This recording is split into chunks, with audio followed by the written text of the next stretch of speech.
Je viens du même pays qu'eux autres, dans la forêt au nord de Montréal, en Abitibi.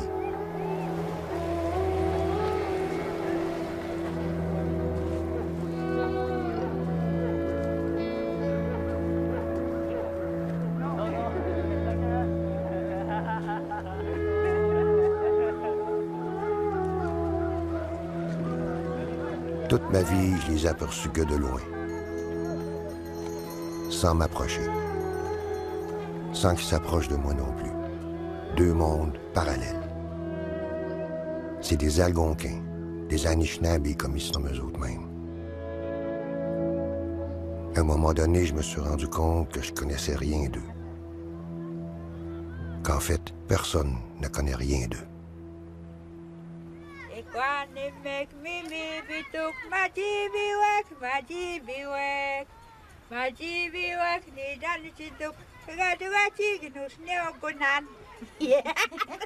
comme ça que la légende, c'est que quand tu goûtes, là, c'est nous autres, les Anishinabés,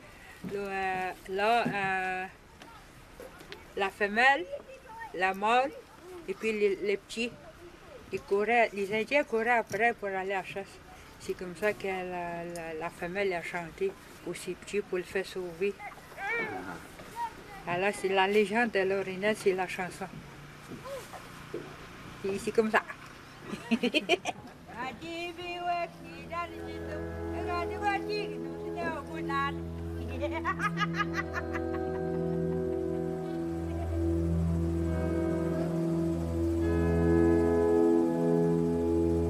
Leur territoire, c'est tout le nord de Montréal, d'Ottawa, le long de la grande rivière des Outaouais qui sépare le Québec de l'Ontario. Une géographie déboussolante, des milliers et des milliers de lacs et de rivières, souvent interconnectés, parsemés de rapides, beaucoup de portages à faire. Des forêts encombrées, enneigées, difficiles à marcher, le royaume des mouches noires, bien protégé des envahisseurs. Ils vivaient en clans répartis sur le territoire de façon à ce que chacun de ces clans-là puisse disposer de 25 km² à peu près par individu. C'est ce que ça prenait pour vêtir, loger, nourrir chaque personne.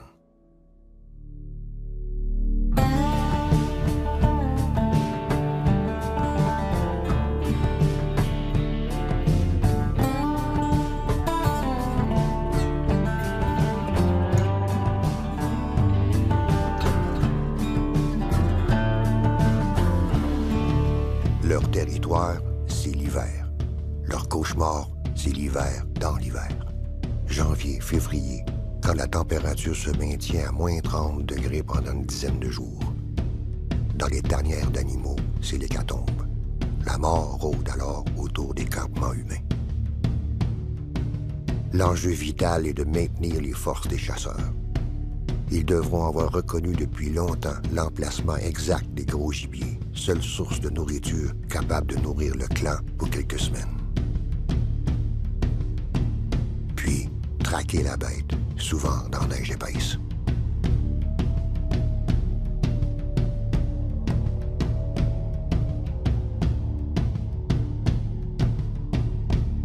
Une chose dont on est sûr, c'est que 200-300 ans avant l'arrivée des Européens, la répartition des grands peuples amérindiens sur le territoire était établie à peu près comme elle l'est aujourd'hui. C'est-à-dire au nord, les Inuits, plus au sud, à hauteur de la baie James, dans les grands peuplements d'épinettes noires, c'était les Cris, et en forêt boréale, les Algonquins, et leurs frères Atikamekw et Montagnais à l'est, et les Ojibwés à l'ouest. Puis finalement, les Iroquois et les Hurons qui avaient réussi à prendre le contrôle des Grands Lacs. Au sud du fleuve Saint-Laurent, les Iroquois commerçaient avec les Anglais de New York, tandis que les Algonquins et les autres, au nord du fleuve, faisaient affaire, eux, avec les Français. Entre ces deux grands clans, la guerre totale pour le contrôle du commerce de la fourrure, une guerre de 100 ans. Mais les Anglais débarquaient en bien plus grand nombre sur la côte atlantique. À un moment donné, ils se sont retrouvés 15 fois plus nombreux que les Français en Amérique. La chute de Québec ne devenait plus qu'une question de temps. En 1760, c'était fait. roi d'Angleterre, victorieux, demande au Board of Trade de Londres, la chambre de commerce de l'époque, de lui soumettre un plan d'occupation de son nouveau territoire en Amérique. Le Board of Trade propose d'ajouter à la série de colonies anglaises déjà installées sur la côte atlantique, d'ajouter une nouvelle colonie dans la vallée du Saint-Laurent, la Colony of Québec. Il propose aussi de fermer l'arrière-pays au bénéfice des compagnies de fourrure d'Angleterre. On baptiserait ce territoire-là Indian Territory. Il serait directement géré à partir de Londres, même qu'aucun Blanc ne pourra y aller sans permission expresse des autorités. Le roi accepte et ça a donné ce qu'on appelle la proclamation royale de 1763. Les Indiens étaient contents. Ça leur garantissait une emprise sur leurs terres, une sorte d'autonomie politique. D'ailleurs, les Indiens n'ont jamais oublié cette proclamation-là. Ils se demandent, encore, comment il se fait que le concept de Colony of Québec est devenu une réalité et non pas l'Indian Territory. Et encore aujourd'hui, la Cour suprême du Canada leur accorde raison à ce sujet. Et ça n'a pas été long que les Indiens se sont rendus compte que ce n'était pas tant eux que la proclamation voulait protéger, mais les castors. Rapidement, le pays s'est peuplé d'Européens. L'exploitation des forêts a commencé, les colons débordaient des rives du Saint-Laurent, ce qui a fait que les Indiens ont été refoulés de plus en plus à l'intérieur de leur territoire. En 1800, les derniers Algonquins quittaient le village des Deux-Montagnes, en face de Montréal, pour se retirer vers le nord, vers le parc La Vérendrye. En fait, on n'avait plus besoin de l'Indien, mais de son territoire, même qui devenait encombrant.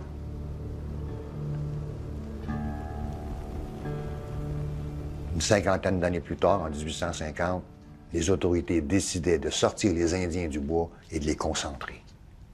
L'Indian Territory allait finalement se résumer à des camps de réfugiés.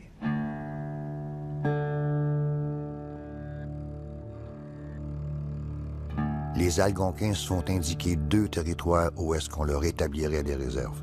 L'une à Maniwaki, au sud du parc La Vérendrye, et l'autre au Grand Lac Témiscamingue.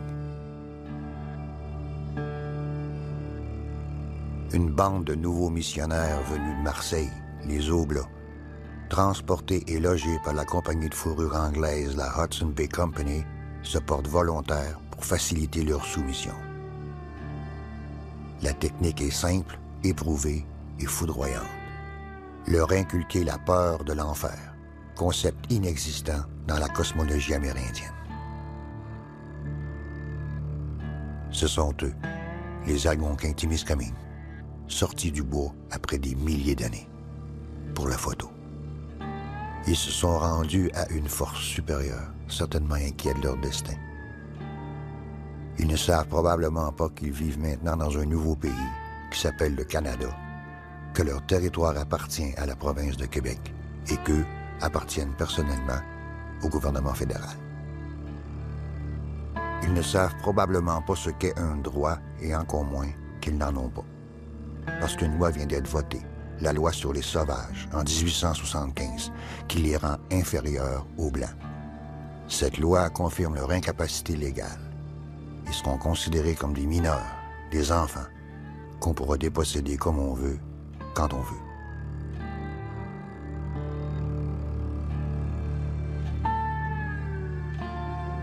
On décide de les blanchir. D'abord, leur faire abandonner leur langue, puis leur identité.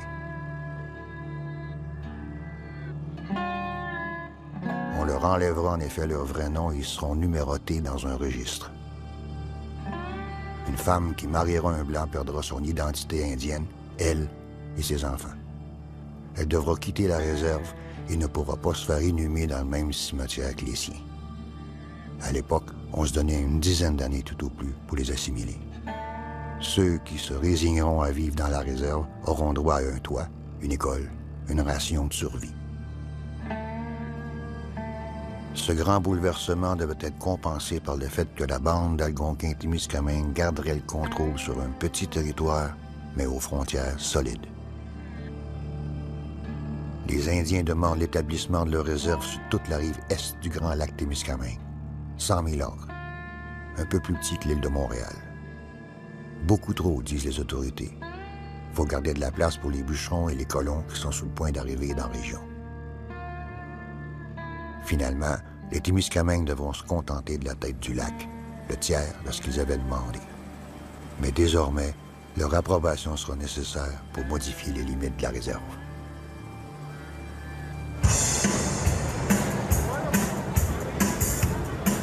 Hey, bonsoir tout le monde! Good evening, ladies and gentlemen. Welcome to les Rodeos du Camion. On fait du country, on fait du blues, on fait un petit peu de country rock. On est sur le site du rodéo annuel du Camion de Notre-Dame-du-Nord. 60 000 personnes y viennent faire leur tour. Un gros party. Une grosse affaire.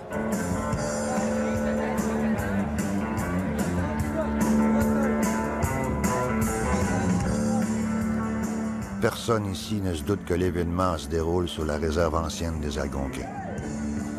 Personne ne sait que tout le long de ses 150 ans d'existence, cette réserve a été dépecée tranquillement, morceau par morceau, de façon cavalière, pour ne pas dire cowboy.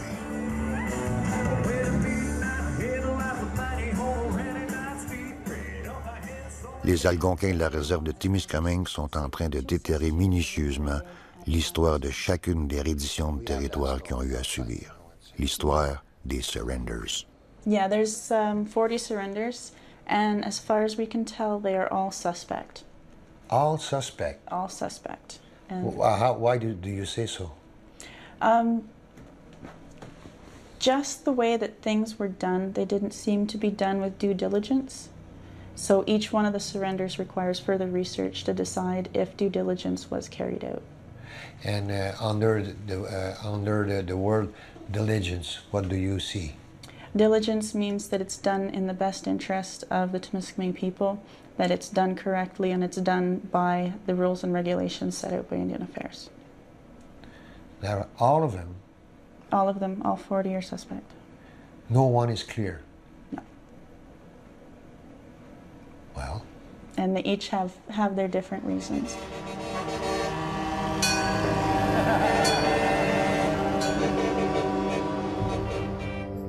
Ce qui reste de la réserve d'origine, à peu près 15 %, est devenu une banlieue du village de Notre-Dame-du-Nord, loin des berges du lac.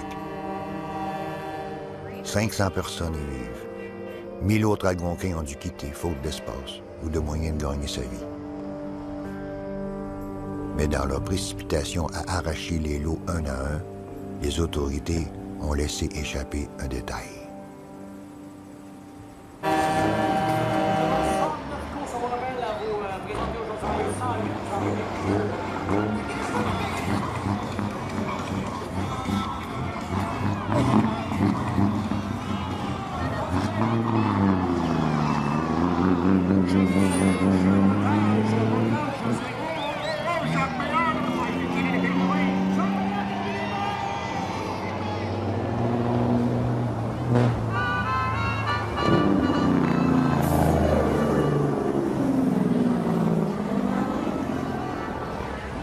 Ici, on est à Notre-Dame-du-Nord.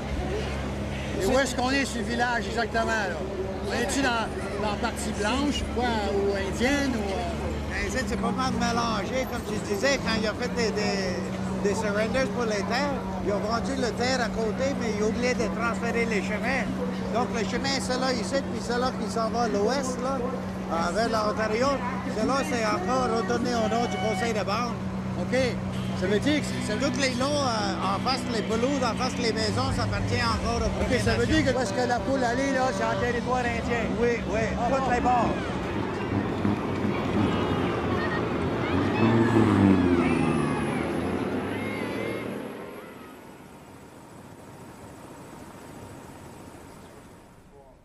Parmi la quarantaine de dépeçages du territoire algonquin de Notre-Dame-du-Nord, l'un est bien documenté, avec témoins oculaires. Ça s'est passé durant les années 30. Les Algonquins perdront alors la moitié du territoire qui leur restait. Le dernier dépeçage, l'affaire Nidlick.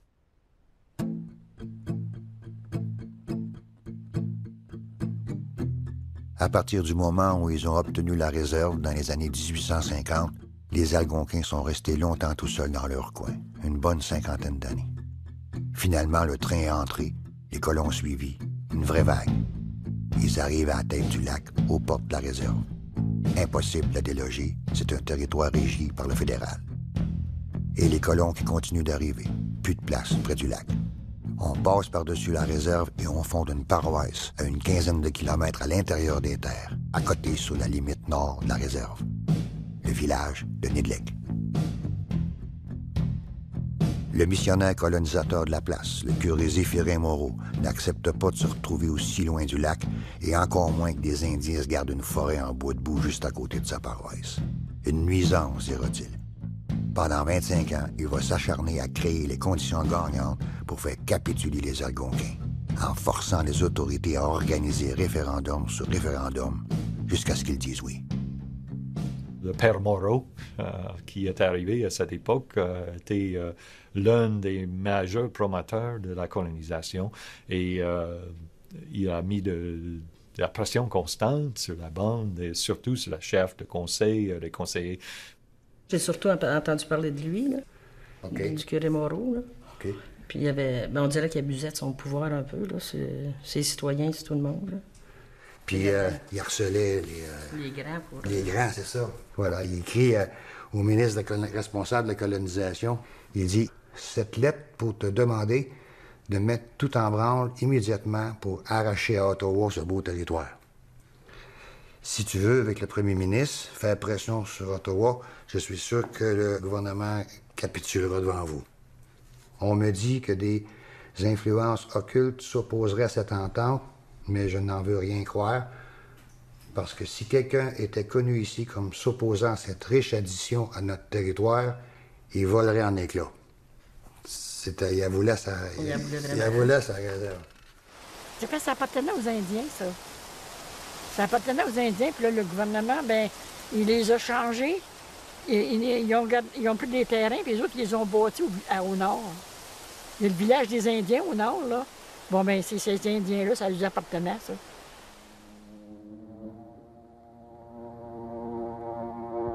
Le 25 juin 1938, le député du comté, le maire du village de Nidlek, le curé et une horde de colons pénètrent en toute illégalité dans la réserve indienne, la hache à la main.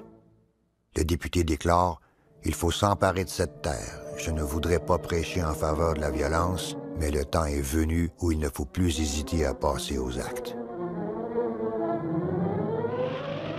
Il y avait des télégrammes à Ottawa à part de l'agent des Indiens disant qu'ils ont envahi la réserve. Qu'est-ce qu'on doit faire? Et dans la nuit, les brasiers flambent comme des feux de la Saint-Jean. Le fédéral est intervenu disant que c'était illégal. On doit se retirer. Ils se sont retirés, mais en même temps, le gouvernement fédéral a décidé de convoquer une autre réunion pour discuter le surrender, la cession de Nidlek. Is anybody among you that heard about the 1939 surrender?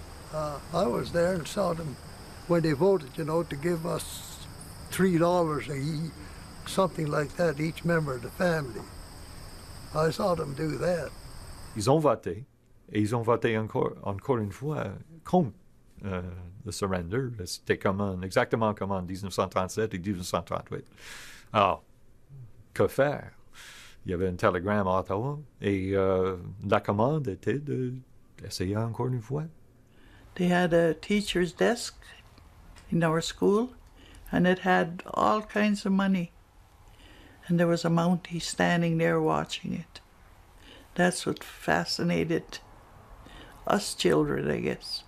We had a few protests, like George Paulson. He protested that money dumped out there on the table. Back there in 39, we didn't have much money. So that went over real good, see all that big pile of money. Durant la fin de semaine, il y avait une grosse partie et de l'encouragement, toutes sortes d'encouragements de voter oui. Ils les ont saoulés? Oui. Et quelques voteurs, parce que le vote, encore une fois, le lundi, je pensais que c'était le lundi, 7 fois, ils ont voté pour. It's an awful thing to say, but we felt like animals. We'd get thrown in a piece of steak and everybody'd fight over it. You'd lose your friends and everything, and then the government would like that. We'd try to get along on some other thing, and the government would come and put in a little money, and then everybody started a fight again. This is the way it's been. It's been like that all my life.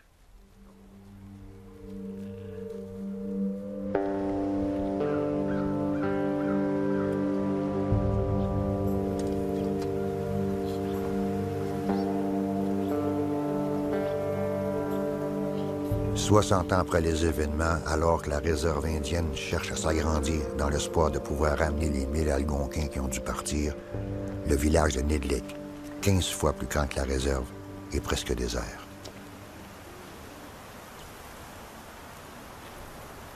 Au Témiscamingue, ici, on va être plus que 25% de la population. Puis le monde pense qu'on vit une vie fameuse sur les réserves, mais la réalité n'est pas de même. On ne peut pas aller au caisse ou une banque pour faire un emprunt parce que nos terres ne peuvent pas être garanties. Donc, comme j'ai dit tout à l'heure, nous sommes des prisonniers dans des communautés. On n'a plus rien, on vit dans un trou qui appelle une réserve, on n'a plus accès à nos terres traditionnelles, on n'a plus notre langage, on n'a plus de nos histoires, c'est toute partie. On est comme un fantôme sur la terre. Nous autres, on est les seuls qui sont encore sur notre terre. Les autres, c'est tout vendu à des étrangers, même les Allemands qui viennent s'installer par ici. Même les Allemands? Oui. On soit bien installé à cette heure des Indiens. Des beaux chars-nœuds, des skidouneux, des 4 roues, puis Ils ont tout, ils n'ont pas de permis de chasse à avoir, ils peuvent tuer n'importe quel temps dans l'année. Ils peuvent partir aujourd'hui et tuer un amiral, puis pas un mot. Mais nous autres, si on va tuer un amiral, par exemple, on va se ramasser en prison. Est-ce que vous changeriez d'existence avec celui d'un Indien? Non. Pourquoi? Je sais pas, là, nous autres, on est mieux. On est bien qu'on est là, nous autres, là.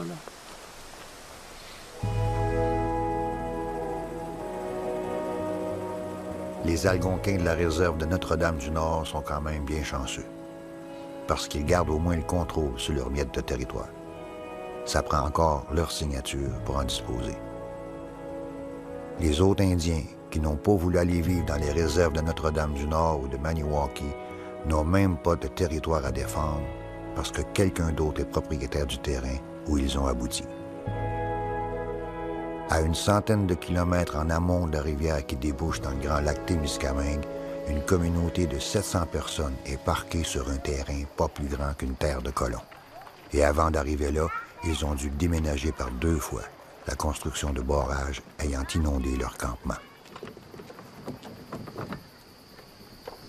Ce qu'on est aujourd'hui, là, ça, c'est une baille par les Oblats au gouvernement du Québec. Puis aujourd'hui, à Wenowee, c'est pas vraiment une réserve, c'est un établissement qu'on appelle. Là. Puis ça existe depuis 1959, parce qu'ils ont signé la première baille, je pense. Ouais. Puis c'est juste 92 ans.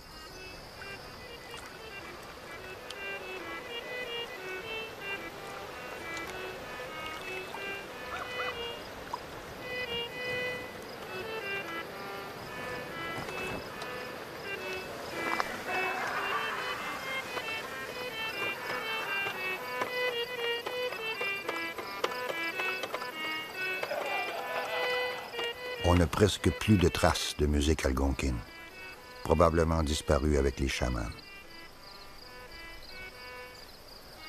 Partout où on est allé, sur leur territoire, on a entendu les mêmes chansons de Johnny Cash et de Hank Williams, ces tragédiens populaires qui ont écrit des chansons où domine le sentiment de mélancolie, de perte, de tricherie. Les Algonquins de Wenowee ont d'ailleurs été victimes d'une tromperie il y a quelques années.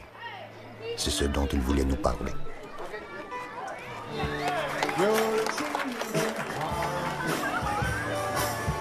Gonna tell on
Aujourd'hui, la question des terres n'est toujours pas réglée pour le village de Wenowee. Les Oblats sont toujours dans le décor. Les Oblats, eux autres, se disent prêts à transférer ces terres-là à la communauté. Et quand on aborde ça avec les gouvernements, on dit bien, la centrale, ici, devait être dans le village de Wenowee aussi. Et les discussions arrêtent toujours là, quand on commence à aborder la question de la centrale. La centrale que l'on aperçoit en bas de l'écran produit du gros courant industriel qui serait bien utile à la communauté pour amorcer un développement économique. Mais curieusement, l'électricité produite ne se rend pas au village. Ça, c'est une centrale qui a été construite dans les années 1938-39. Les travaux ont commencé à cette époque-là. Et le but de la construction de cette centrale-là, c'était pour alimenter une mine. Les ancêtres de Longue Pointe, les aînés, ont participé à la construction de la centrale, mais aussi à l'opération et la maintenance de ce complexe hydraulique-là. Et vers la fin des années 60, la mine a fermé. Et de là, nous autres, on avait eu la promesse du gouvernement du Québec, comme quoi qui était pour nous favoriser, pour être les nouveaux propriétaires de la centrale. Et c'est Algonquin Power qui ont finalement eu la gestion puis l'ownership, la propriété du site. Mais Algonquin Power, c'est vous autres, ça? Non, c'est pas nous autres. C'est une compagnie qui a son siège social au Mississauga, en Ontario. Puis moi, quand j'ai rencontré le ministre, je lui ai dit, mais pourquoi tu l'as accordé à cette compagnie-là? Bien, ils ont dit, quand on a vu le nom Algonquin, on a pensé que c'était à vous autres. Tu vois, c'est ça que je dis, il y avait beaucoup de mauvaise foi, puis il n'y avait aucune volonté réelle pour que les gens de Longue Pointe soient les propriétaires de ce site. Qui c'était ce ministre-là? À l'époque, c'était le ministre Guy Chevrette. Il était ministre des Ressources naturelles. Et je crois qu'il y avait aussi le ministère, le secrétariat aux Affaires autochtones.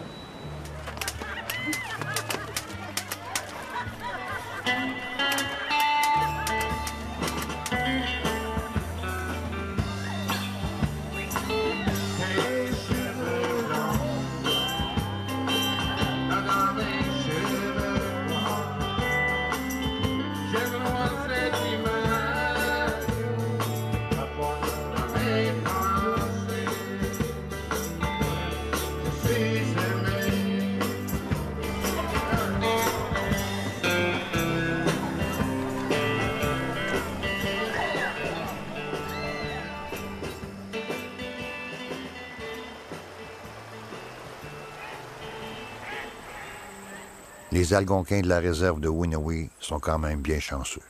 Ils sont locataires. À une centaine de kilomètres encore plus loin sur la rivière, les Algonquins de Kitsakik sont, eux, tout au plus considérés comme des squatters. Ils n'ont donc droit à aucun service. Pas d'eau courante, pas d'égout, pas d'école. Les dimanches soirs, les enfants doivent partir pour Val-d'Or et passer la semaine en foyer d'accueil.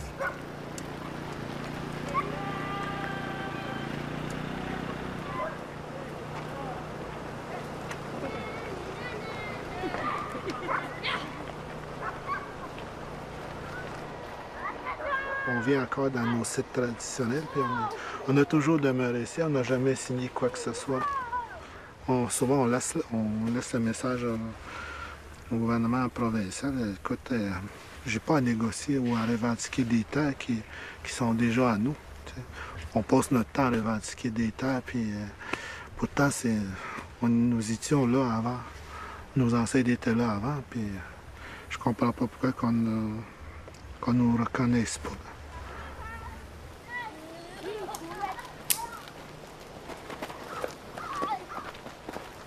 là où on est présentement, c'est Hydro-Québec. Donc, théoriquement, on ne devrait pas être ici. On ne devrait même pas construire nos habitations autour. On ne devrait pas faire aucune activité compte tenu que ce serait une propriété privée d'Hydro-Québec. Mais on est là, puis on a décidé d'occuper l'espace ici. On a construit des maisons, on a fait nos infrastructures ici. Puis Hydro-Québec nous ont toujours avertis, mais ils nous ont toujours tolérés aussi.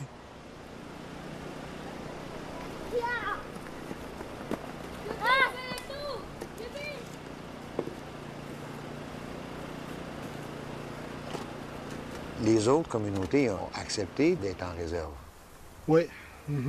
Ben, c'est sûr que pour ceux qui sont dans d'autres communautés, là, ils ont beaucoup d'avantages au niveau du logement, au niveau de l'eau, au niveau de l'hydro, toutes ces choses-là. On n'a pas ce que les autres communautés ont. Nous, on fonctionne avec des génératrices, on fonctionne à peine avec... on va chercher notre eau encore, d'ailleurs. Puis on a un bloc sanitaire qui va donner accès à la population. On est à 200 pieds? À peu près 200-300 pieds de la communauté. Puis l'électricité, c'est avec une génératrice. C'est ça. On a nos générateurs. Et ça, à quoi ça sert d'abord? Ça sert juste à contrôler le niveau d'eau du réservoir. Puis avec le réseau, pour s'assurer que Montréal, on ne se promène pas en canot dans le centre-ville. Parce que si on laisse ouvert puis il n'y a rien qui se fait ici, au printemps, il y a une risque d'inondation dans la grande ville de Montréal. Quand ils l'ont construit en 1959, Hydro-Québec a demandé si le barrage d'Ottawa avait cette capacité-là de générer de l'électricité. Puis le rapport qu'on a trouvé concluait que c'était possible pour ce barrage-là de produire de l'électricité. Il dit, ce barrage-là, c'est à nous autres, c'est à Hydro-Québec, ça appartient à la société d'État, ça appartient aux payeurs de taxes. Il n'est pas question qu'on vous donne le droit de mettre un microturbine là. Puis ça finit là. Suite à la construction du barrage, il y a le mercure qui est installé aussi chez les poissons puis dans l'eau. Il y a aussi les déchets miniers. On a aussi les déchets des activités forestières, la drave, tout ça. Donc l'eau, n'importe où ce que tu vas aller ici, elle est polluée. T'sais, une gaine de casser, là, quand même. Là. Mais il faut s'organiser.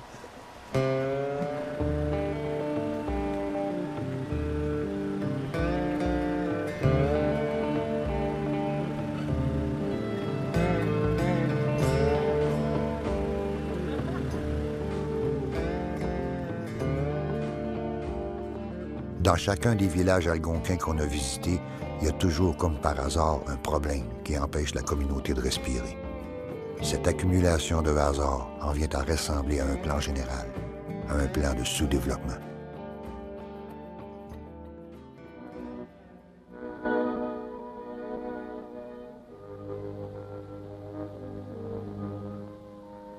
Il y a à peine un quart de siècle, l'Abitibi était encore un pays sauvage. Ses grands lacs poissonneux, ses rivières profondes, ses forêts denses et luxuriantes constituaient à l'Indien un vaste et merveilleux domaine de chasse et de pêche.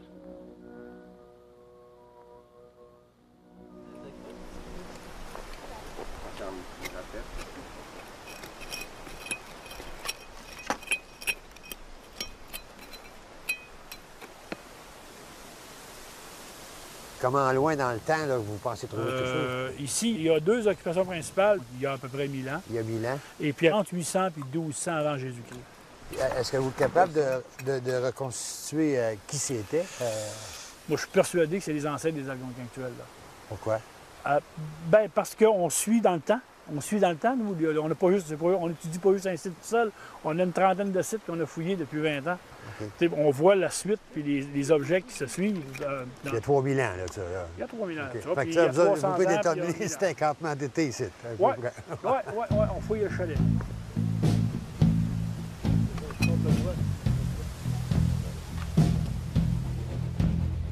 Quand les Canadiens sont partis à la conquête de l'Ouest après la Confédération, en bâtissant leur fameux chemin de fer transcanadien, le gouvernement a systématiquement demandé à toutes les bandes indiennes qu'ils rencontraient de leur céder leur territoire par la force ou par traité. Ils considéraient donc que les Indiens avaient des droits sur leur territoire. Il a été signé comme ça une douzaine de traités, à partir de la rivière des Outaouais jusqu'au pied des Rocheuses. Mais pas au Québec. Or, la frontière qui sépare l'Ontario du Québec passe en plein milieu d'une bande algonquine.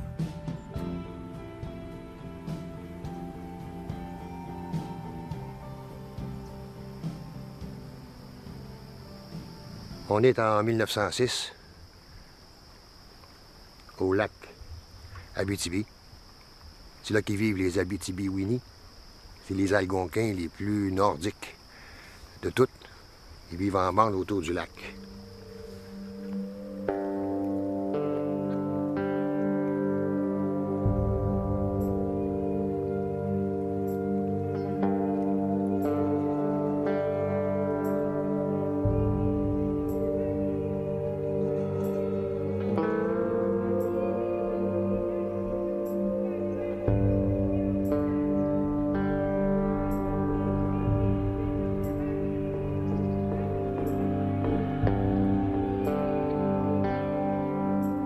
Le 4 juin 1906 arrive une délégation un peu spéciale. Des canots, avec assis dedans des commissaires du gouvernement fédéral, un représentant de la province d'Ontario. Parce que depuis la Confédération, ce sont les provinces qui sont propriétaires des territoires. Pourtant, pas de représentant du Québec. On est au mois de juin. L'hiver est fini. La fourrure se vend mal. Ces Algonquins sont de toute évidence bien mal en point.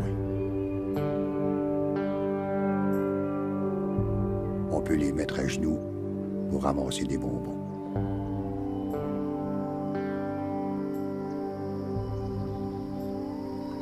Les commissaires arrivent avec des grosses valises pleines de cash avec des petites coupures.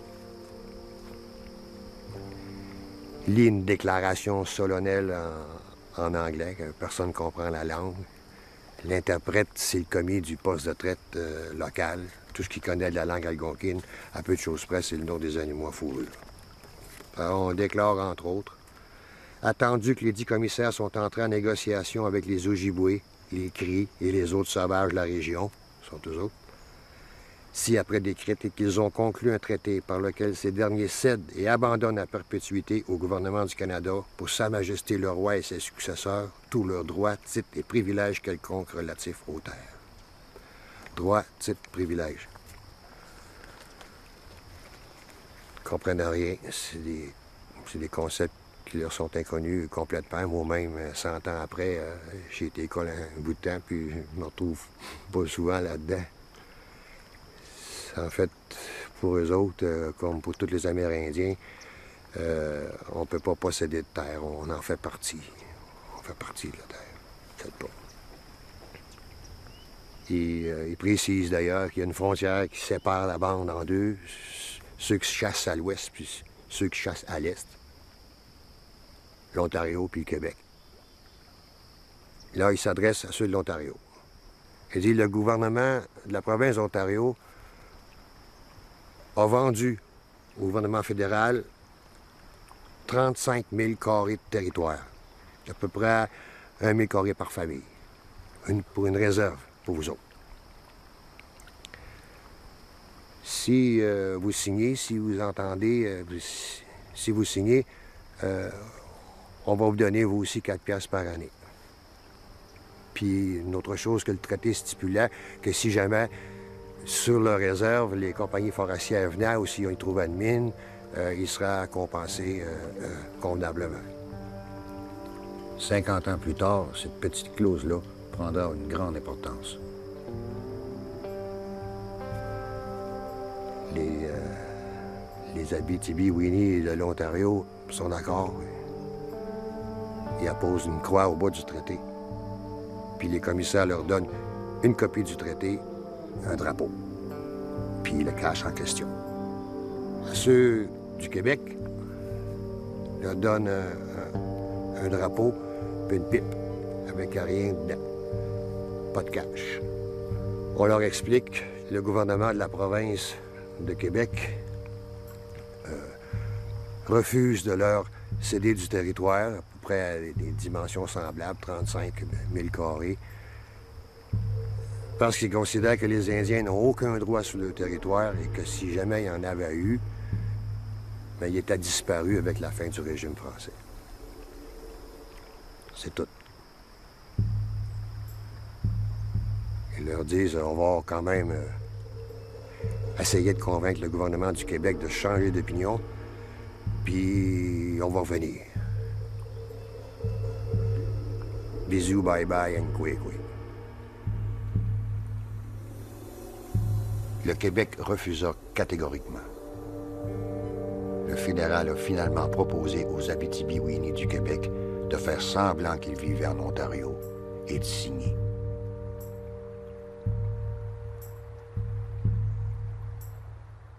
Kigamini gusunia besigo pupunta panigo jekum desian. Kigamini gu gispun osebiu de zon hoemazenega. Inagani wok. Kakina gojigan nisna vitsimani ugasma bitti biganisna bignago ngodotse medas modano ma bitti biganisna be. Kakina dasigi inagani. Iski osebiu de zo de sukima ge hegi no gago ni na gi osebiu de zo gugima. Misazau de ginagan. Mitsipit kamaji minagan which Anishina Beniobik 1906 is in Agonakadason. Mais les Abitibi-Winni du Québec ne sont jamais allés habiter la réserve ontarienne pour la simple raison que c'était pas leur territoire naturel. Et le gouvernement du Québec n'a jamais libéré d'espace pour les installer en quelque part. Ça fait que pendant 50 ans, les Abitibi-Winni du Québec ont erré le long du chemin de fer, établissant leur campement d'été aux abords des villes, La Sarre, Amos, Sainte-Terre. À Amos, l'évêque leur accordait parfois la permission de s'installer sur les terrains de l'évêché. Mais ça dérangeait les Blancs. Les chiens indiens jappaient après les vaches des colons, qu'on disait. On ne savait pas quoi faire pour s'en débarrasser.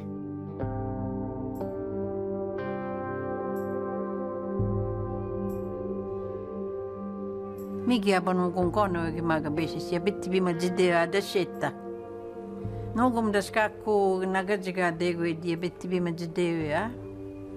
Kakini geni o beshka organishna bega emos la sar lobos no tsagri ba jo beshka ogna. Hoge gon nishna be oki nagajiga de bitti bi. Kega bitti da skiani oneniga de da shoga gida gogi no huma eta algonkin Anishinaabe gijo daya gijo ayam words Anishinaabe kini.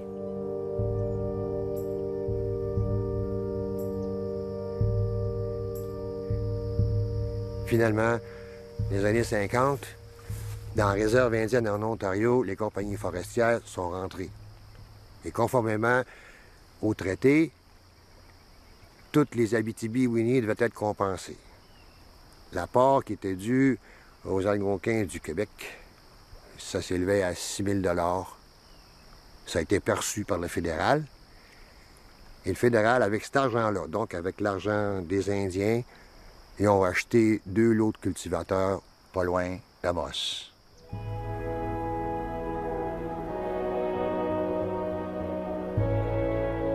C'est donc ici, à Picogan, à 100 km du lac Abitibi, qu'on les a installés.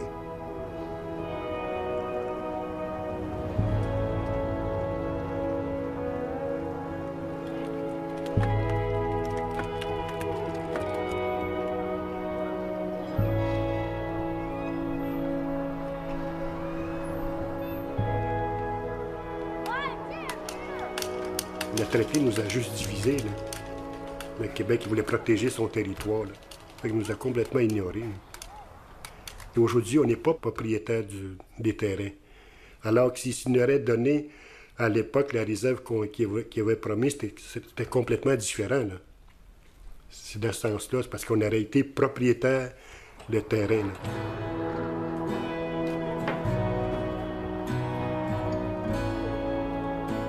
That's a nice Jeep. You bought it with all the $4 you received.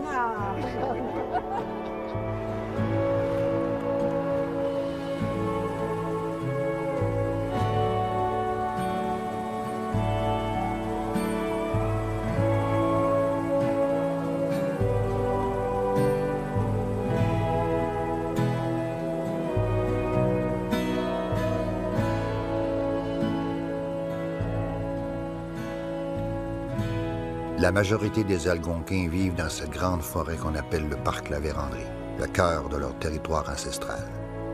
Une des dernières grandes forêts naturelles du monde. Elle est belle, mais sa biologie est assez pauvre. Pour une même surface, il y a 10 fois moins de plantes ou de bébites qu'au Costa Rica. L'hiver occupe la moitié du temps. Néanmoins, les Algonquins ont pu maintenir leur mode de vie jusqu'au début des années 1900. Cet équilibre délicat entre l'humain et son milieu allait être bouleversé par l'invasion des compagnies forestières.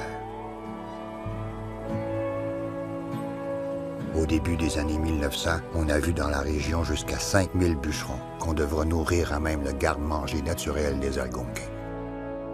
S'en est suivi l'arrivée massive de chasseurs, de trappeurs et de pêcheurs blancs. Les Algonquins ont failli disparaître à cette époque de famine et de maladie.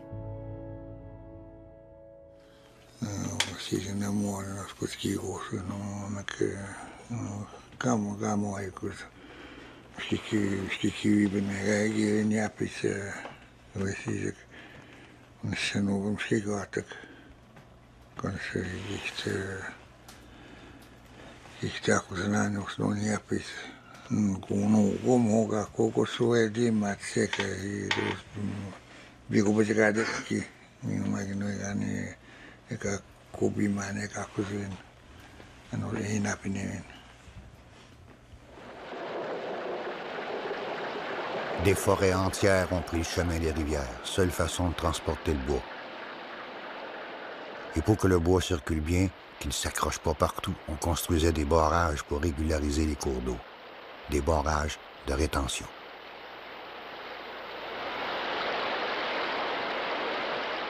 Quand ils se remplissaient, l'eau refoulait dans les territoires de chasse.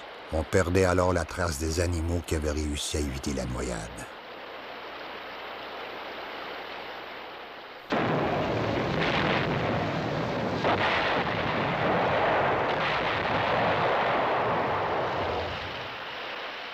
Puis, on ouvrait le barrage.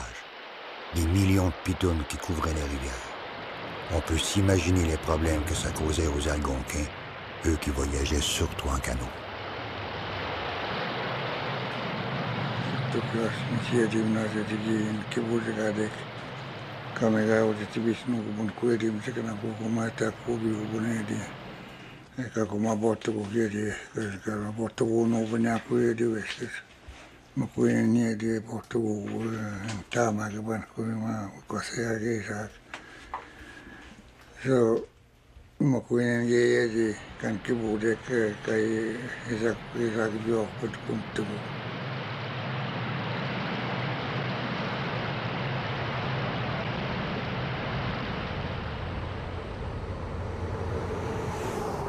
En 1939, on entreprend la construction de la route reliant les Laurentides jusqu'à l'Abitibi. Mont-Laurier-Val-d'Or.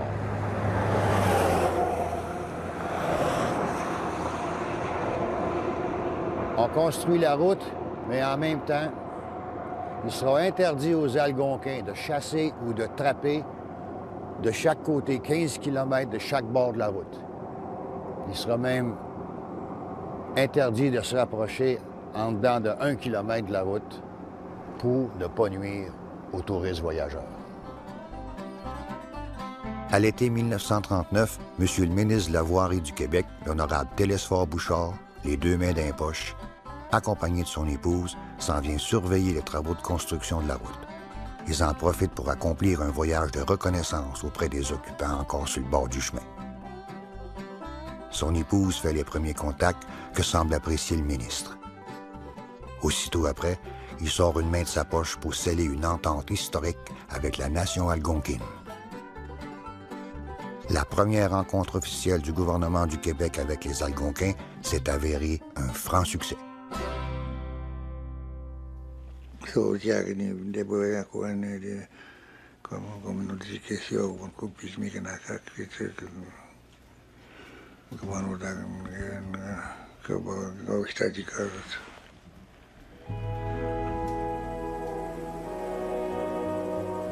Ils se faisaient enlever leur nourriture et aucun recours possible contre un tel abus parce qu'il était interdit à tout avocat de les défendre sous peine d'une amende de 200 $. Ils ne pouvaient pas non plus se plaindre auprès du député. Les Indiens n'ont pas eu avant 1969 le droit de voter. Vers 1950, le territoire est conquis. Les ressources sont acquises. Mais les Indiens demeurent un problème partout au Canada. Parce qu'il y a une chose qui n'est pas encore réglée, c'est leur assimilation. Ça n'a pas marché. On pense maintenant que la seule façon de le faire sera par l'enlèvement des enfants et leur déprogrammation psychique. Combien d'enfants qui sont allés au pensionnat?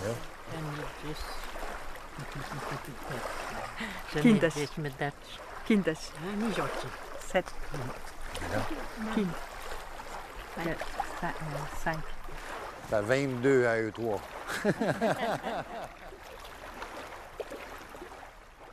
Il aura suffi d'une génération, de l'ouverture des voies de communication et de la colonisation pour bouleverser le mode de vie des Indiens.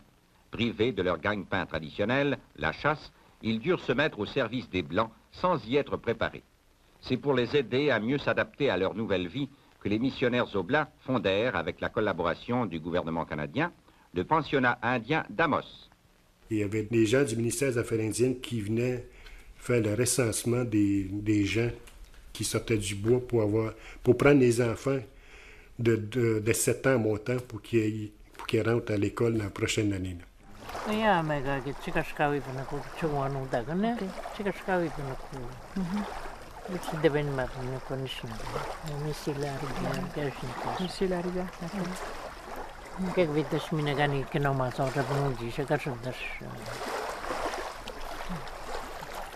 On se préparait pour aller dans nos camps de trappe.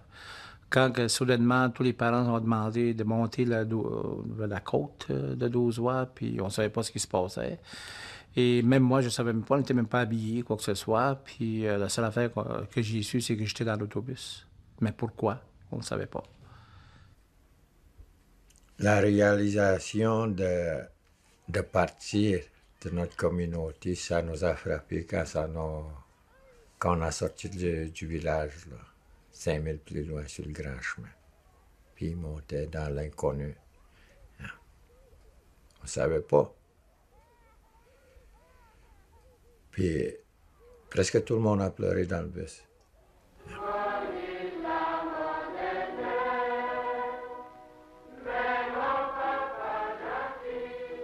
C'est le grand départ vers une vie nouvelle, une vie qui ne pourra jamais plus être celle qu'ont vécue leurs parents et leurs ancêtres.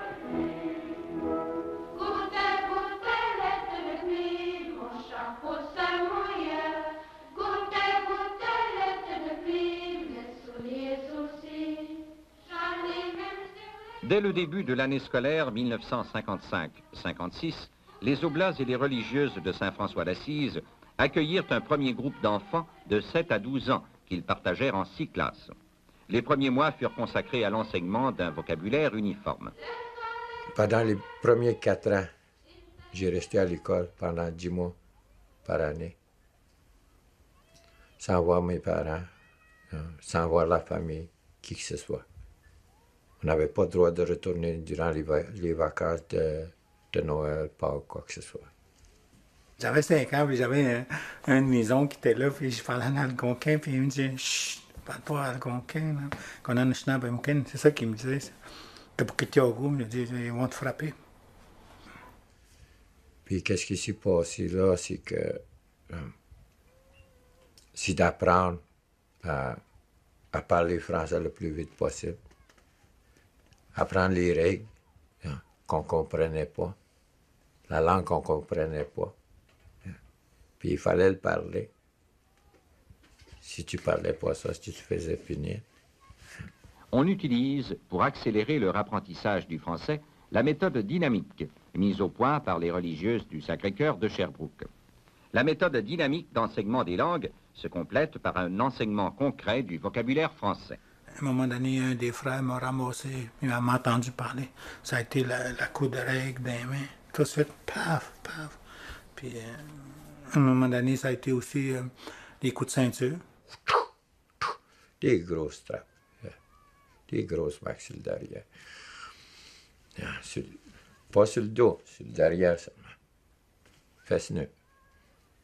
Puis il pinçait les oreilles fort. Si c'est pas les oreilles, c'était en dessous ici où ça fait mal, là. C'est là qu'il nous pesait de même. Ainsi, le petit Indien apprend à partir d'un tout vivant la phrase qu'il enregistre comme l'action qu'elle exprime globalement.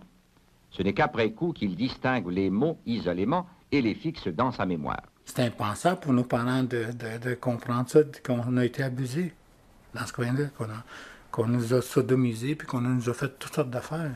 Pour les autres, c'est impossible que c'est des hommes de Dieu, puis des femmes de Dieu qui vont faire ça à des enfants, c'est impossible.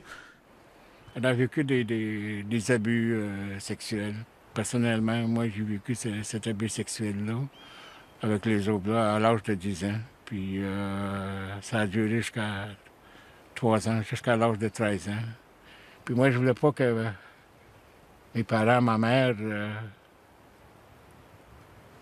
aient honte de ça parce que aussi, j'avais juste 2 mois et demi pour connaître et aimer mes parents.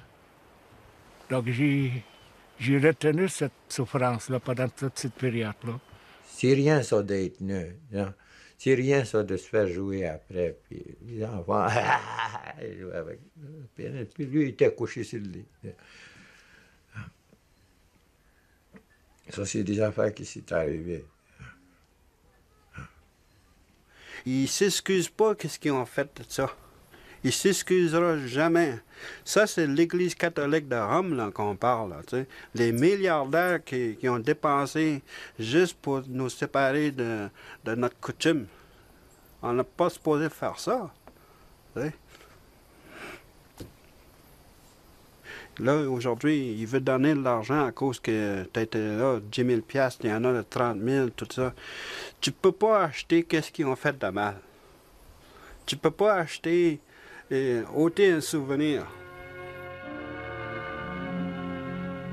Que ce soit pour le mieux ou pour le pire, ces petits Indiens n'ont plus d'autre choix que d'aller de l'avant. Vient un moment, dans la vie des peuples comme dans celle des individus, où il ne sert plus de rien de regarder derrière soi. Tous les enfants qui ont été là, ceux qui ont vraiment connu l'isolement, puis les abus physiques et sexuels, étaient vraiment complètement déconnectés de où on venait. Ça a été ça qui a amené la communauté à se détruire, les individus à des suicides, à un paquet d'affaires, des abus d'ordre sexuel qui s'est commis envers des femmes, des enfants, des hommes. C'est ça qui est arrivé comme... On a tout simplement reproduit un comportement. Là. Fait que les jeunes d'aujourd'hui, ils ne savent pas d'où que ça vient, ça. Parce que les propres parents, ils n'en parlent pas des subis qui ont vécu dans des pensionnats. Mais aujourd'hui, ça commence à en parler. Là. Puis, fait que là, les gens aujourd'hui voient où est-ce qu'on peut se diriger vers la guérison. C'est à nous tous d'aménager notre société de manière que nos victimes d'hier et nos pupilles d'aujourd'hui ne regrettent jamais d'y être intégrés par la force des choses et du progrès.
J'ai vécu pendant 14 ans avec un homme, puis J'en ai vécu, puis j'en ai arraché aussi. Puis les derniers temps de ma vie, j'étais rendue à ce qui me battait, même à jeune. On nous a toujours éduqués qu'on doit accepter de l'homme qu'est-ce qu'il nous faisait, tout ça. On s'est dit, OK, ça suffit, là, la vie comme ça. Ça suffit, il faut faire un changement. Puis ça fait son chemin jusqu'à 91.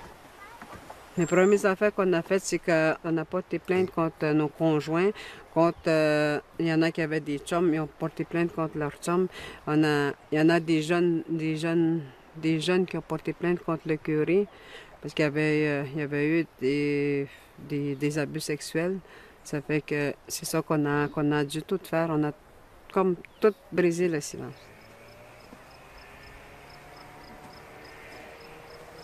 Combien d'hommes sont allés en prison? Mon Dieu, je pense qu'il doit en avoir 15 à 25, je pense. On n'a jamais fait le décompte de ça. C'est sûr qu'il y en a eu beaucoup.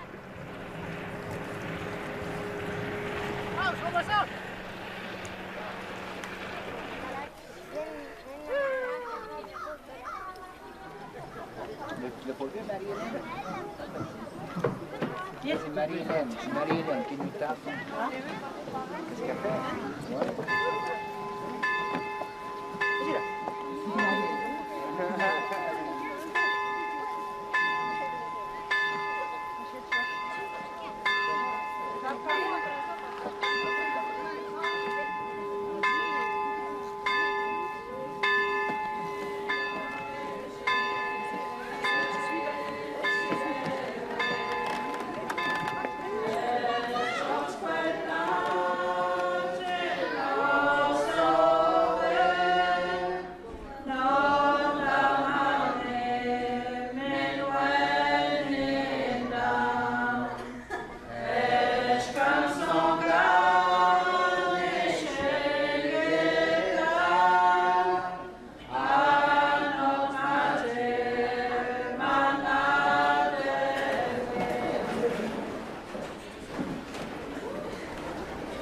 Adrienne, veux-tu prendre Edmond comme époux pour l'aimer fidèlement aux jours de bonheur comme aux jours difficiles tout au long de ta vie?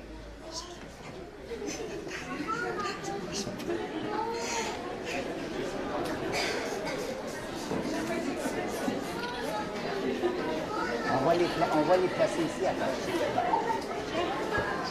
Alors on écoute bien ce qu'il va dire.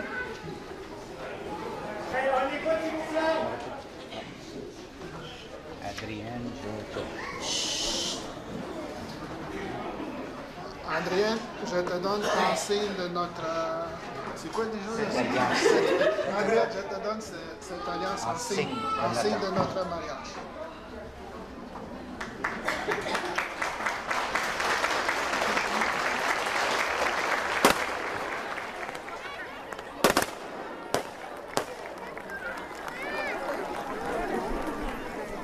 Puis la consanguinité aussi, qui à travers tout ça, tout le monde se marie. Le mari, son beau-frère, son cousin, sa cousine. Il n'y a pas nécessairement de sensibilisation qui se fait au niveau des jeunes filles, des jeunes garçons aussi. Parce qu'il y en a qui sont avec leur cousin germain de deuxième génération. Il y en a qui sont de première génération.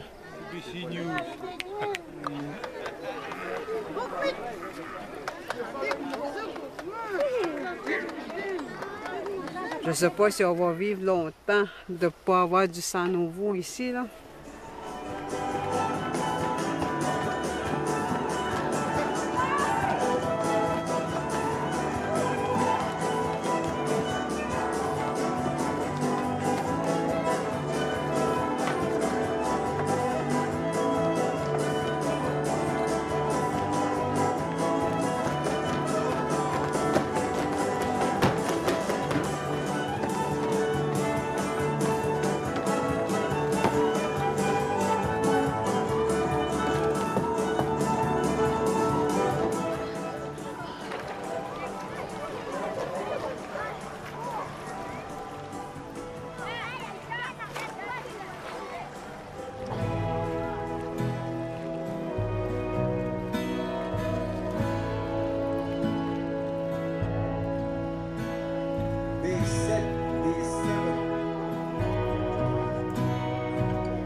B12, 90% ici des jeunes sont tous interreliés. Sont parents.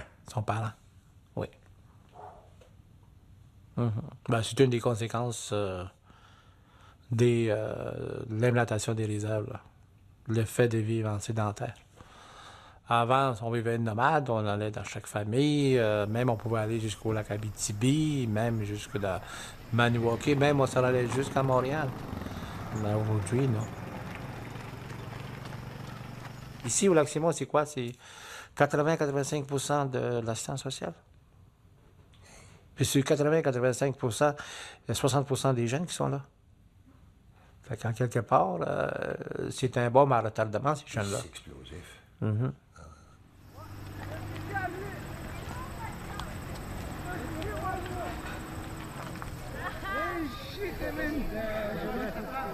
Il y a des couples, là, ça, ils font des enfants là, pour avoir des allocations familiales le plus haut, là, tu sais. Il y en a des jeunes filles, là, ils ont à peu près 20 ans, là, ils ont 6-7 enfants déjà, là. Puis, il n'y a pas beaucoup plus d'encadrement des parents des enfants, là. Au niveau là, de l'éducation, là, ben, il manque le support de leurs parents, de leur affection, tu sais.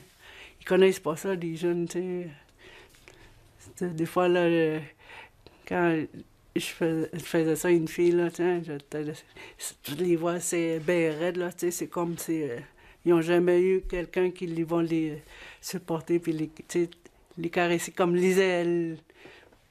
Tu sais, les prendre dans les bras, là, puis tu sais, tu peux capable de t'en sortir, puis tout, là. Salut! Bonjour, la caméra! Check, man! On est les superstars! C'est quoi le but de faire ça? Ouais, le spaghetti. Ouais. Ils sont malheureux. Tu sais, ça... Ils n'ont pas, on dirait, ils n'ont pas de vision de leur avenir, là. Ils sont pas capables de dire que ils vont faire, puis tout, là. Comment il y a d'étudiants ici qui veulent aller au cégep? En quoi? Avez-vous une idée? Technique. Technique de quoi? Il y en a plusieurs techniques au cégep, là. Technicien en informatique? OK. C'est bien. Les autres? Vous ne savez pas encore? Est-ce qu'il y en a qui prévoient aller faire un bac à l'université? Mitch, as-tu une idée en quoi? Soins infirmiers? OK. Les autres, vous n'êtes pas sûrs, puis c'est tout à fait normal. Faites-vous-en pas avec ça, là.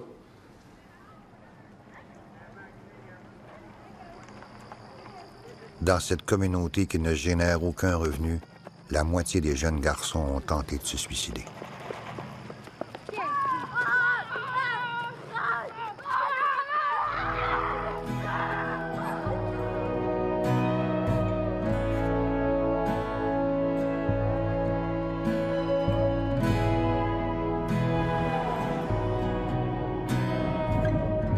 Nous roulons dans la réserve de Kitigan-Zibi, à côté sur la ville de Maniwaki. Le tiers des Algonquins vivent ici. À comparer aux autres réserves, elle est beaucoup plus grande. Ici, on ne mesure pas la superficie de la réserve en termes d'acres, mais bien en kilomètres carrés. 150 kilomètres carrés. À prime abord, on peut penser qu'il y a un rapport avec la grandeur d'un territoire qu'on contrôle et la qualité de vie qu'on y retrouve. L'espace vital. On remarque que les maisons sont coquettes, avec de l'espace entre elles. À Kitigan-Zibi, les Algonquins sont propriétaires de leurs maisons. Il y a toujours eu une école ici, de sorte que sa population n'a pas subi le traumatisme des pensionnats. Là, ici, ben, le chemin continue.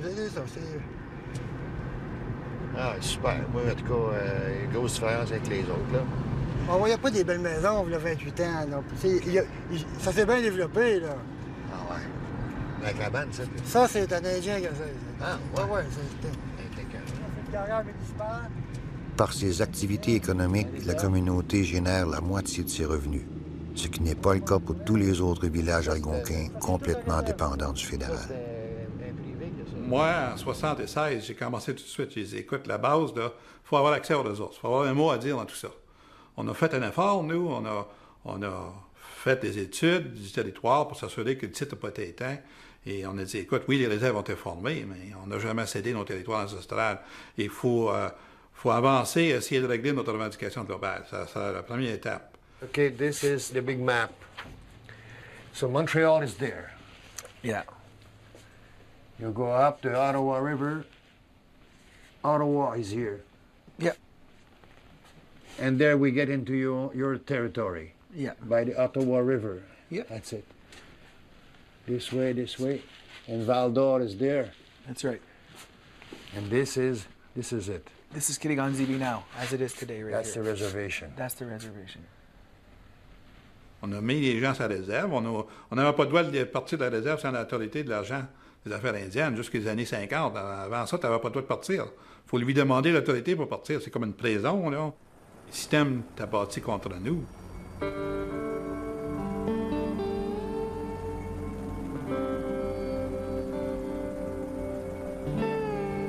La réserve de Kitigan-Zibi est la plus ancienne réserve algonquine avec celle du lac Témiscamingue. Plus vieille que la province de Québec, 1853. À l'époque, les Algonquins avaient permis à la congrégation des Oblats de s'installer sur le bord de la rivière. Par la suite, les Oblats ont vendu aux Blancs nouvellement arrivés ces terrains dont ils n'étaient pas les propriétaires, ce qui a créé Maniwaki. Toute la ville était sur rentification. Hein? All of the town is under claim. The whole town of Maniwaki is under claim, sauf pour les parties qu'on réglait déjà. All the other parts of the town of Maniwaki within the river boundaries are under claim. Centre d'achat, l'hôtel de ville, l'arena, centre récréatif, les routes, les résidences, toutes les parties qui ne sont pas réglées sont sur rentification. Donc, les gens de ville de Maniwaki, ils ne savent pas toute l'histoire qui est passée en arrière. Puis ils pensent qu'il y avait un titre clair puis légal, mais c'est pas le cas pour toute la Maniwaki. Sauf la place qu'on a réglée déjà. Les autres rentifications, ça touche leur titre sur leur territoire. Vraiment, leur résidence, leur maison. C'est sérieux. Est-ce qu'ils savent? Je pense pas. Je pense pas. Ils pensent que c'était, comme je vous dis, c'était un temps passé, puis c'est trop longtemps. Mais le Kitigan-Zibi, le conseil de bande, puis tous les gens, on est d'accord avec un processus qui était satisfait pour toutes les parties. Ça, c'est la réserve, vraiment. C'est la réserve. Oui, on peut voir les bordures de la rivière. réserve originale. Oui, la réserve originale, mais la grande place ici, c'est la ville de Maniwaki. Presque toutes les places en ville ici, dans la ville même, on veut négocier avec le Canada pour régler toute l'entente. Puis avoir la même superficie ici, peut-être au ouest de la réserve, au sud, entre les grands lacs, ici, il y a une place là, de terre de culture. Vous êtes prête à dire, OK, gardez la place, là, les Blancs, là, gardez vos rues, gardez vos... Rien. Tout ça, mais en échange, on voudrait aller agrandir ailleurs. Ailleurs. La première revendication qu'on a réglée, la revendication des Oblats, nous a amené 2,7 millions, je pense, en totalité. À quelle année, ça? Dans les années 80. On n'a pas été tellement année. Ouais. Ça a aidé, par exemple, comme base financière pour faire d'autres choses. C'est comme, tu sais, ça donnait une opportunité pour faire des développements. Ça, c'est-tu des gars qui travaillent là-dessus? C'est des Algonquins? C'est tous des Algonquins. C'est tous des Indiens de la place, ici. Non, ils se prennent en main. OK. En se développant, nous autres, on a quand même perdu... On a perdu des plumes, excuse. Ah ouais, ouais? C'est un jeu de mots, là. Oui. Comment ça? Ben, c'est parce qu'on les mène plus pour ça, hein. Ils se mènent entre eux autres à ce temps. Quelle sorte de rapport vous entretenez avec Maniwaki? Le rapport est cordial, je pense, mais il y a toujours une friction entre les deux. C'est comme un mur invisible qui existe entre les deux sociétés. On n'a pas de relation près avec Maniwaki. Les gens vont aller à la ville, faire des achats, tout ça, pour des choses qui s'apprennent tous les jours, mais la relation n'est pas proche. Elle n'a jamais été proche. Il y a un frimas comme un froid qui existe entre les deux pour 1,2 million de raisons. la relation, la façon qu'elle a évolué, on se méfie toujours parce qu'il y a des jeux qui ont été joués, alors il y a toujours la méfiance qui est toujours là. Alors là, on entre dans un monde de compétition aujourd'hui dans l'entreprise privée. Là encore, là, les entrepreneurs locaux de Maniwaki ont peur de nous, là, parce qu'on commence à développer, on va prendre une part du morceau de gâteau. Centre à taxi. Maniwaki, c'est du déclin, là, quoi? C'est sûr, parce que 25 ans passés, il y avait peut-être 10 000 de population. Aujourd'hui, on est à peu près à 4 500. Ah oui, tant que ça. Puis aujourd'hui, aujourd'hui, comme le bois, ben, c'est des grosses machines. Au lieu d'avoir 100 hommes, une machine ben, va faire l'ouvrage de 100 hommes, tu sais. Une comparaison, là, veut dire, c'est fait que ça enlève l'emploi. La réserve, elle la pousse.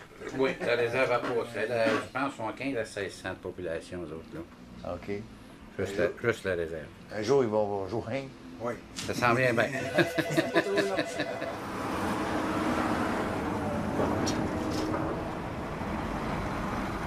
Pas beaucoup de communautés que tout le monde était sur le BS et derrière 30 ans. Pour les apprendre à se lever le matin, puis aller au travail, puis produire dans la journée. Là. Il y a une dépendance énorme, il y a toute une éducation à faire. Mais les gouvernements n'ont pas mis d'efforts pour s'assurer que les Algonquins et d'autres communautés au Québec font partie du développement économique dans leur région. Ils ont été mis de côté.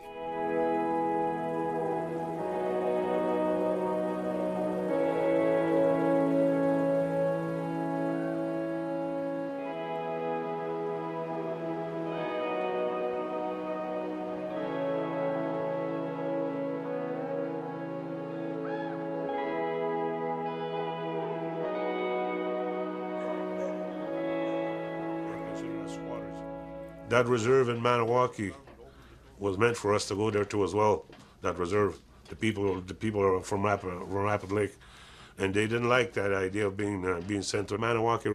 They wanted to live within their territory, so they never went to that reserve. Therefore, they called us squatters. Let them be squatters. So that's how we were treated. And therefore, the only thing that we try to depend on is this 59-acre reserve. And this 59-acre reserve is not enough for us to hunt. The only thing we have over here in the summertime is the mosquito to hunt, I should say. But there's nothing at all within the 59 acres. Sur le territoire adjacent à la petite réserve du lac Rapide, les compagnies forestières soutirent année après année 50 millions en revenus. Hydro-Québec en fait autant. Mais pas une scène pour les Algonquins. À part un voyage de bois qu'une compagnie forestière charitable vient déverser à chaque année dans leur cours.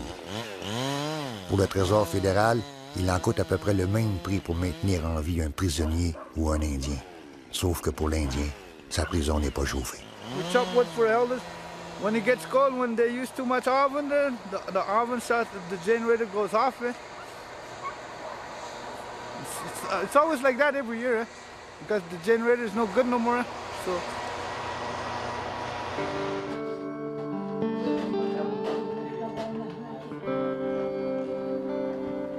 À part les épidémies, il n'y a pas eu de catastrophe soudaine dans l'histoire des Indiens, mais un désastre graduel. En voici le résultat, ici, au lac Rapide, où il est plus facile d'acheter de la cocaïne que de la farine.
Des maisons surpeuplées. Ici, au lac Rapide, 8 personnes en moyenne par maison, en pleine immensité boréale. Des maisons rongées par la moisissure, de l'eau sale presque partout, font que les maladies chez les Indiens se répandent 10 fois plus vite qu'ailleurs. Le taux de mortalité infantile indien est de 5 fois supérieur à la moyenne nationale.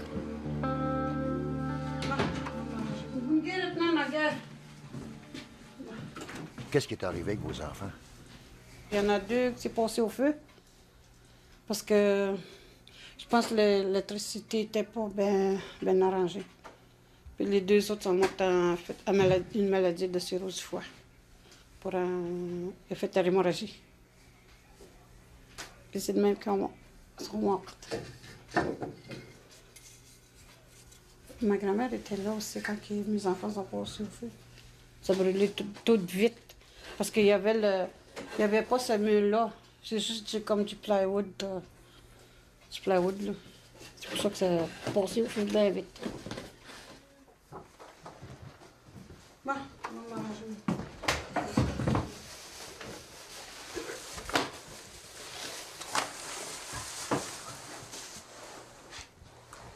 Take out the bone.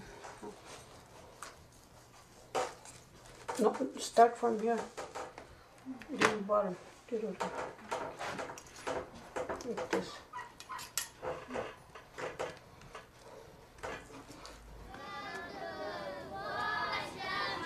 Si on compare 2 écoles primaires éloignées des centres, une indienne et l'autre blanche, l'école indienne doit se débrouiller avec la moitié moins d'argent. Or, il faudrait aujourd'hui 25 ans de rattrapage intensif aux écoles indiennes pour se mettre à niveau avec les écoles blanches. We see it when the kids come in here in the morning and hygiene is bad. We take care of them when they come in. We just say, oh, it's time to use the facilities and clean up and get ready to come back to class.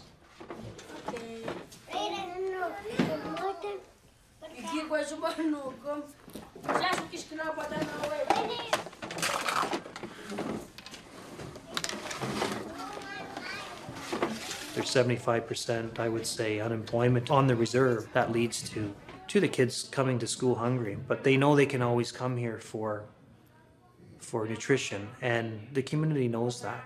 So if they can't provide at home, they know the school can. So is that a good thing? Well, I'm just happy that the kids have something to eat. Maybe some days they have 2 good meals and they got them here. So. Dad, you leave me bed. I'm gonna be home pretty soon.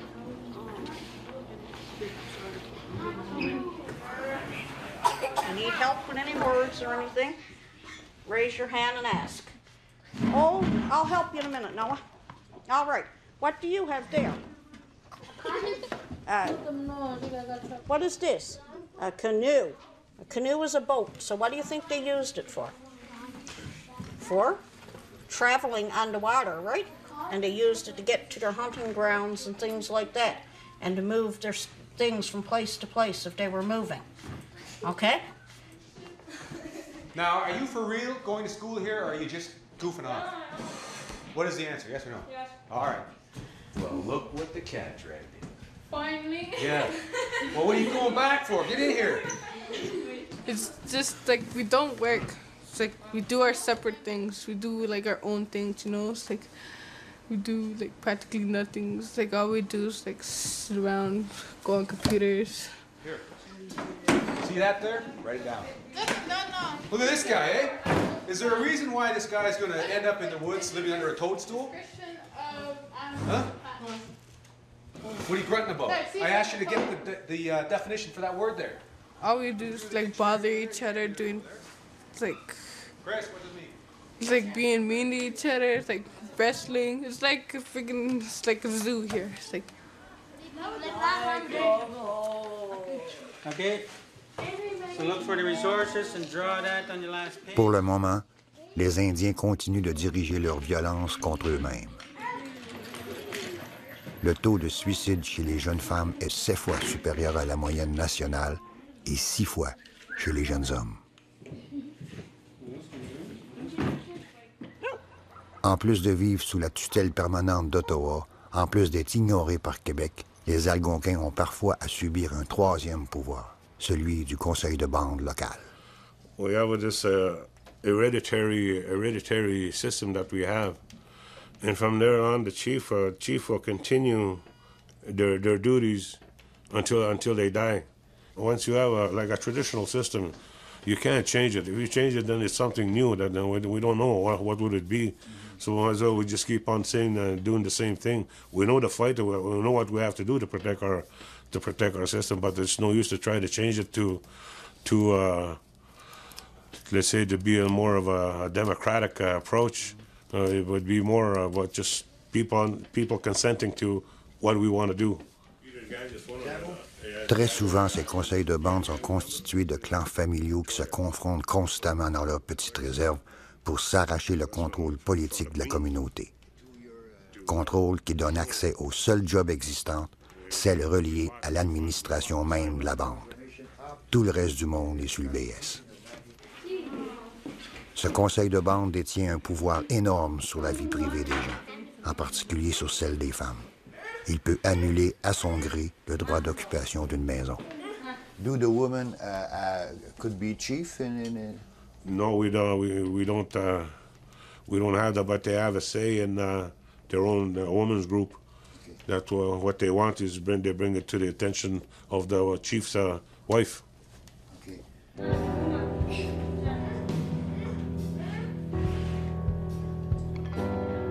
Si tous les Indiens du Canada constituaient un pays, ce pays se situerait en termes de qualité de vie en 63e position mondiale, voisin du Ghana et du Congo. Mais les Indiens n'ont pas droit à l'aide internationale canadienne. Leur consolation, ils peuvent contempler leur misère moins longtemps. Ils meurent en moyenne 7 ans plus tôt que les Blancs. À l'automne 2007, les Nations unies ont adopté presque à l'unanimité une déclaration sur les droits des Autochtones. Le Canada a voté contre. Pas étonnant, sa propre charte de droits et libertés, dont peut se prévaloir un nouvel immigrant, ne s'applique pas aux Indiens. Presque une moitié de la population du Québec se souhaite un pays souverain, sans réaliser qu'elle fait subir à ceux qui lui ont jadis sauvé la vie un sort autrement plus amer que le sien, le déni d'existence. On escompte peut-être que les Algonquins seront un jour ou l'autre dans un tel état de faiblesse qu'ils devront définitivement accepter la loi du plus fort et disparaître. In our system, the skin was kitchen academic, Mimo was Katwin was when Mimo Kabiru, to organize in the Snabe, the Gugaki to be Naganis Kevin, put the nags in the cock. It's like a meaning of Panaguati, Ramos Yabas was no to Senator. Itu ko na sinabi minigay kasi kung kami minda sa sinabi tabentigin o iyan sa kanukusunday na nagaya din sa atin nasigawin mo kisot nature. Rigone viene basta che io non